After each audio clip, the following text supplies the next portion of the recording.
Welcome to Chad's Silversmithing. One of the big questions that people have when they first start doing silversmithing is, what torch should I start with? And there's a lot of different choices out there, but if you're like I was, didn't have a lot of money at the time when I first started doing this, I went with probably the cheapest option possible, which is just a little propane torch that a lot of plumbers use, like these, a little benzomatic one that I have here. And while it is not the best torch for silversmithing, it is certainly a torch that will allow you to do quite a bit of stuff, make and sell quite a bit of product, so you can save up for a better torch. And towards the end of the video, I'll tell you what torch I prefer and some general information about that. Okay, so the type that I have is a little benzomatic torch. And I've noticed that you can get generic ones that look pretty much exactly the same. However, the difference that I found in those ones is that the tip on the generic ones will not come off, and therefore it makes it a little harder to clean the tip if it starts to get gummed up. So that's one disadvantage to the generic types of these. I also found that the brand name ones honestly were had a little bit better quality control. So I would go with a benzomatic one if you can. There's a number of different types of propane torches out there too, some of which have automatic igniters on the tips. And mostly the ones that I've seen have the wrong kind of tip for what we're doing here. They have a big diffuse flame on them for those auto igniter ones. And so I would avoid those and just get the simple one with the small tip like this. Okay. All right. So if I remember right, it's been about a year since I bought another one of these, but they generally run about $20 a piece, and sometimes when they're on sale they'll come with a spare little propane tank. Propane tanks run between $3 and $5 a piece, and they last for a really long time, so you'll get maybe 2 or 3 months out of it if you're just using it on your own. Some of the things that are disadvantages to this, one, when you turn it upside down to use it, I think it's intended to be used as a right side up torch, because sometimes the flame will fluctuate in size on you when you do this, and so you'll have to actually manually play with the knob on it to get it to stabilize a little bit before you use it. So that's one disadvantage. Another disadvantage is that these ones blow out a little bit more easily than some of the more expensive torches, like an acetylene torch or like a natural gas torch or a hydrogen torch. So that's a trade-off you get for the cheapness of the torch, I guess. One of the things that you oftentimes will blow it out is if you point it too straight up and down on the pad, the reflecting gases coming off of the pad bouncing off will sometimes snuff it out. Okay, so that's a disadvantage. The big advantage, though, is it's cheap and it's adequate for most small silversmithing tasks. The true limitations that you have on these guys are the size of the piece that you can do.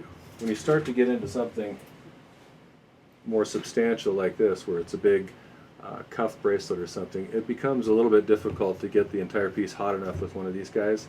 They put out plenty of heat to melt a small piece of silver or to solder small pieces of silver, up to and including relatively good sized pendants or earrings and rings and things like that, but it gets a little tough when you get like this size of the thing.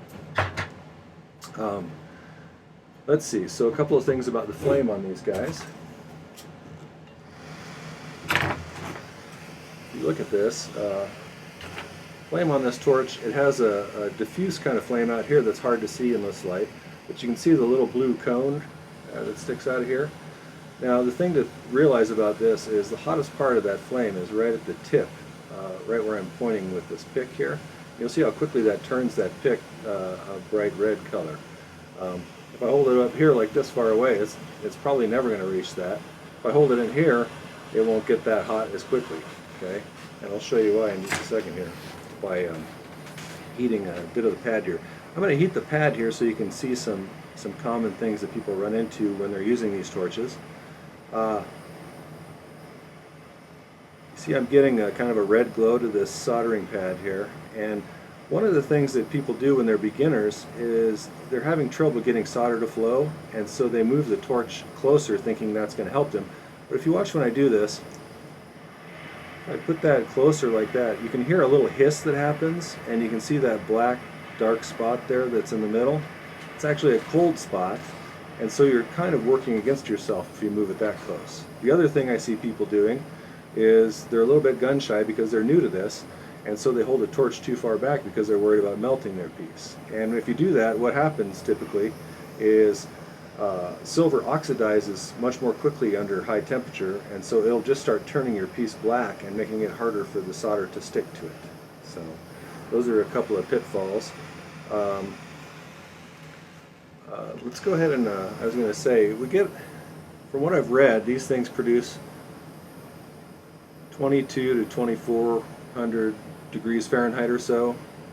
Don't quote me on that. I'm remembering that from looking that up a long time ago. But certainly plenty hot enough to melt this piece of silver here. You'll see how quickly that'll melt. But again, like I said, when you're doing a bigger piece, it starts to lack the oomph you really need to get the entire piece up to the 1450 degrees, which is the temperature of that the solder that I use melts at. So, but you saw there's plenty of heat there to melt things. If you do get serious about the hobby, my favorite torch is the Smith, they used to call it the Smith Handy Torch, I believe. Now I think they changed the name to the Smith Silversmith torch. And it's an acetylene air torch. It draws in atmospheric air through here and uses the oxygen in the air to pump up the heat level from the acetylene that's coming from a tank under the table here. So my preferred torch, much hotter, things happen a lot faster, and you don't have to worry so much about the flame going out on you if you misposition it or something. So just a couple things to think about.